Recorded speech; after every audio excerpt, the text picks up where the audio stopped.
Merci d'avoir écouté cette première partie des pitchs. On va maintenant laisser la place au moyen métrage et à Hakim Mao.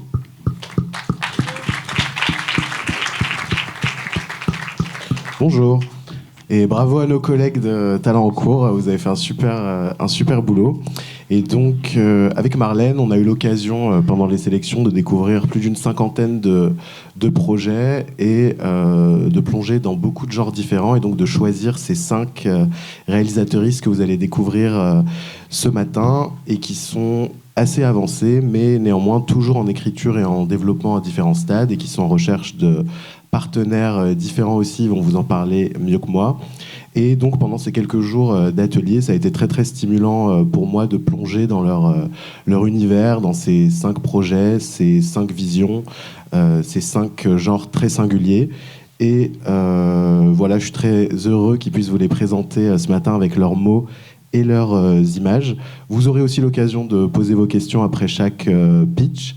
Et sans plus attendre, je vous propose de commencer en douceur, enfin peut-être, avec Merlin Dutertre qui va nous faire un câlin un peu particulier.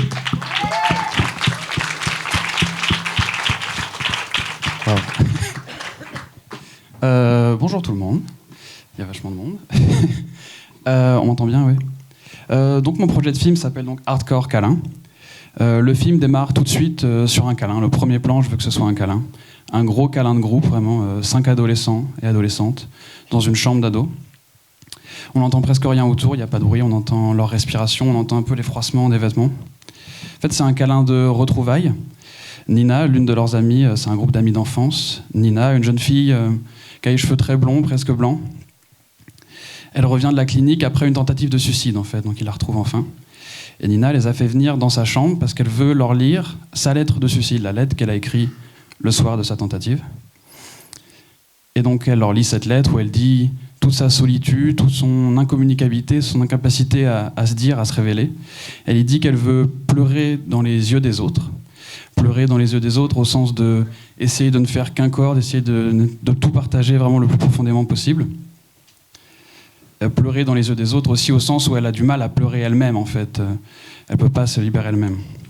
Donc tout l'été, elle va demander à ses amis en fait de la suivre dans une série de rituels qu'elle invente pour essayer justement de ne faire qu'un, essayer de partager le plus profondément possible, essayer de vivre à plusieurs. Et cet été, nous, on va le vivre à travers le regard de Diane, l'une des jeunes filles du groupe, l'amie la plus proche de Nina. Diane qui, elle, a les cheveux très noirs, justement. Et Diane qui regarde son amie tout l'été, évidemment, profondément inquiète, profondément préoccupée pour son amie, mais qui regarde aussi Nina avec du désir, en fait. Il y a un désir qui va naître doucement dans le film. Le premier de ces rituels, c'est que Nina donne à Diane son journal intime. Donc Diane peut comme ça y découvrir tous les secrets de Nina, toute son intimité, tout son quotidien aussi. Il n'y a plus aucun secret pour Diane. Nina va encore plus loin ensuite, elle invente une sorte de jeu qu'elle fait faire à ses amis. Elle les fait s'asseoir en cercle, dans l'herbe fraîche, au bord des champs, devant le coucher de soleil. Et en fait, elle chuchote un secret à la personne à sa droite. Nous, on n'entend pas le secret, on entend vraiment que les petits chuchotements, le bruit des lèvres près de l'oreille, vraiment. Elle chuchote un secret à la personne à sa droite. Et cette personne-là a le choix de répéter ce secret à la personne à sa droite, ou bien de dire l'un des siens, sans qu'on sache ce qu'elle a choisi.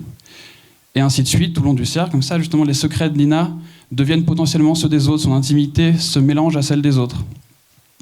Ces secrets pourraient appartenir à ses amis et inversement.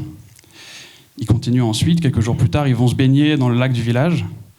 Et ils vont devoir suivre les gestes de Nina exactement, devoir l'imiter pour se baigner au même rythme, s'immerger dans l'eau au même rythme. Et donc l'eau froide les touche petit à petit au même rythme, comme pour essayer de sentir l'eau froide d'une seule peau. Plus tard, ils continuent. Cette fois-ci, ils doivent se bander les yeux et croquer chacun dans une pomme verte, comme pour goûter l'acidité de la pomme d'une seule bouche aussi, encore une fois. Ils continuent, ils essaient de faire le même rêve que Nina en répétant chaque soir avant de s'endormir un rêve qu'elle a fait. La question qu'essaie de se poser Nina, qu'essaie de se poser ces rituels, en fait, c'est est-ce qu'il y a une solution pour profondément ne pas être seul, pour être profondément à plusieurs ? Et Diane, son amie, se rend bien compte qu'il y a quelque chose qui ne marche pas. Diane reste très inquiète pour son amie. Il y a quelque chose de grave qui reste tout le long du film. Et pour une dernière tentative d'essayer de ramener Nina à elle, et d'essayer aussi de lui dire ses sentiments, un soir, Diane embrasse Nina, comme pour essayer de conjurer la tragédie qu'elle sent arriver. Nina rend pas ce baiser, en vérité c'est un baiser qui reste très froid. Et Diane comprend que c'est aussi un baiser d'adieu finalement. Le lendemain, on retrouve le groupe d'amis, à nouveau dans un câlin. Un câlin cette fois-ci endeuillé. Nina, leur amie, sait donner la mort. Et donc ses amis la pleurent, ses amis pleurent pour elle, ses amis sont en deuil évidemment. Et ses amis pleurent un peu aussi les larmes de Nina à travers leurs yeux justement. Et tant ils ont été traversés par les sensations de Nina, par les émotions de Nina, ils décident d'écrire une dernière entrée dans le journal de Nina, d'écrire une lettre en son nom, au nom de Nina.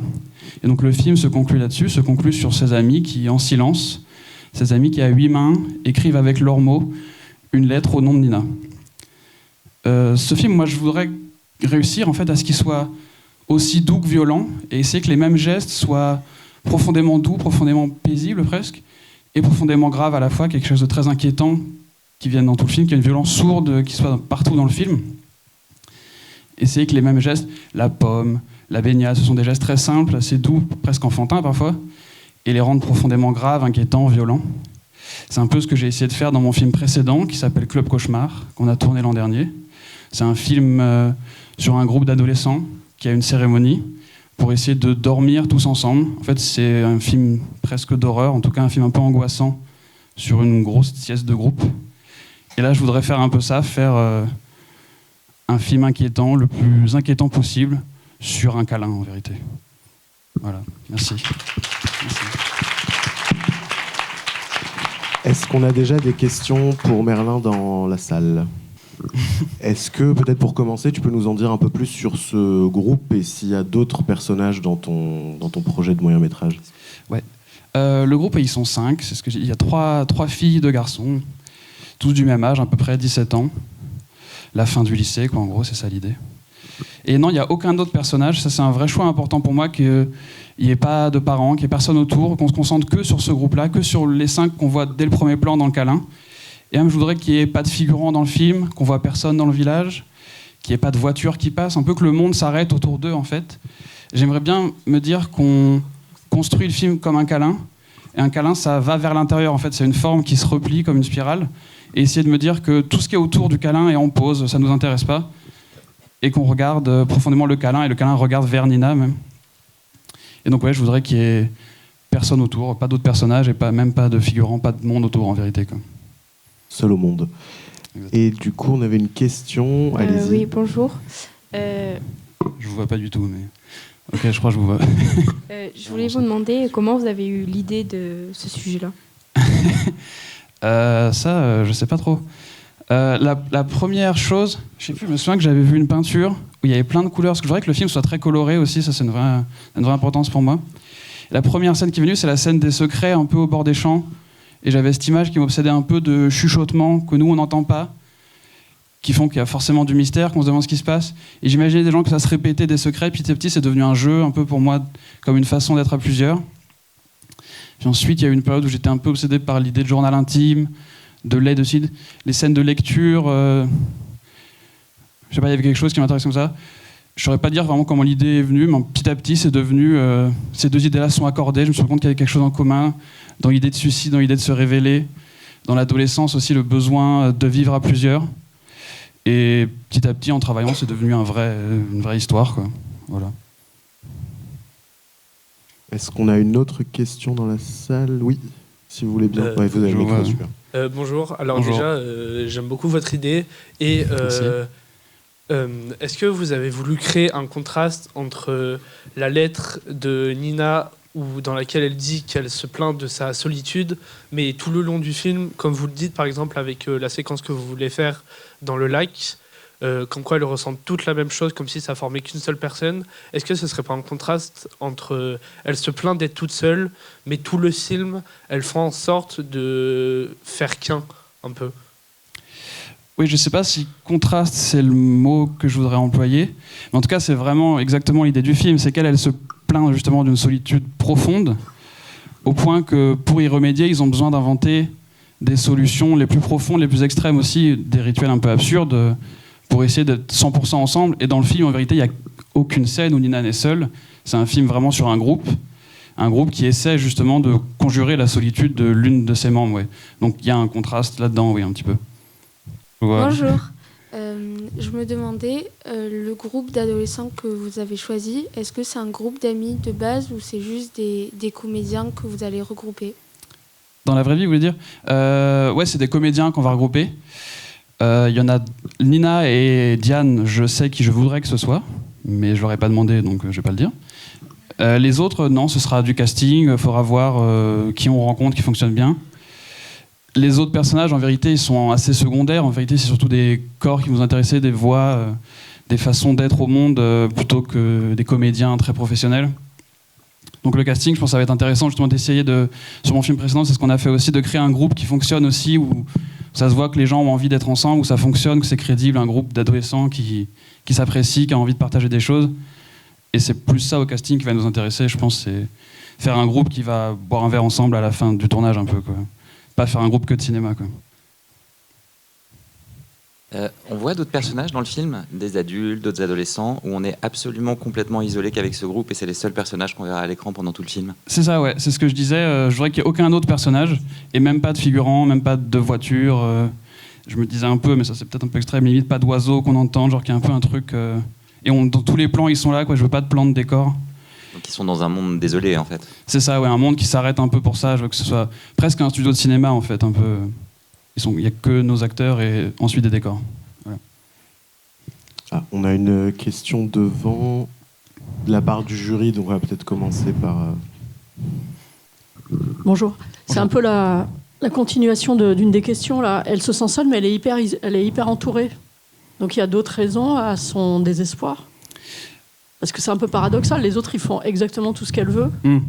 Elle est un peu égoïste, quoi. Il y a peut-être de ça, c'est vrai. Pour moi, l'idée, c'est... Pénible. Ouais. C'est qu'au début du film, elle nous dit son problème vraiment comme un discours. On la filme face caméra, elle nous explique à nous et à ses amis son problème. Donc il y a un problème qu'elle a depuis longtemps, quoi. Elle a tenté de se suicider avant le début de la narration. Et le film, en fait, raconte une tentative de solution, d'essayer d'inventer des façons de ne pas être seule. Et ses amis la suivent là-dedans. Et ça que nous, on raconte, c'est une tentative. Et en vérité, la fin du film, c'est que cette tentative... le film répond un peu à la question que je disais, peut-on foncièrement ne pas être seul, en disant qu'en vérité, foncièrement, non, elle se sent quand même profondément seule. Et donc, oui, c'est ça, ils essaient une solution d'un problème qu'elle avait et qui reste en fait tout le long du film, malgré la solution qu'ils essaient d'inventer. Je ne sais pas si c'était clair. Et on a une dernière question au fond. Oui, allez-y. Bonjour, moi ma question c'est, il se passe combien de temps entre le retour de Nina et son suicide ? C'est une bonne question. Si je suis très honnête, c'est aussi une question un peu à régler au niveau scénario, à comprendre un peu plus. J'aime bien l'idée qu'en vérité, il y a au moins plusieurs semaines, c'est un peu un film sur un été, mais qui est assez flou. Et on ne comprend pas vraiment quand il y a des matins, quand il y a des soirs, et on s'en fiche un peu de la durée, comme on n'est que autour d'eux, même au niveau temporalité, c'est un peu ça. Les rituels s'enchaînent. J'aimerais bien voir le film plus en s'intéressant aux sensations qui va se passer là, à la durée de ces sensations, à la durée de ces moments, de ces gestes qu'on va essayer de créer, qu'à la durée de la narration, on va dire, quoi. Ce qu'il y a entre les scènes qu'on raconte nous intéresse assez peu. En fait, le moment où chaque personnage dort chez eux, tout ça, ça nous intéresse assez peu. Mais pour moi, c'est un film qui se déroule sur un été, un peu l'idée du dernier été avec l'une de leurs amies, quoi. Donc ça dure sur une certaine durée, en tout cas plusieurs semaines au moins, quoi. Merci Merlin de nous avoir fait entrer dans le groupe. Merci beaucoup.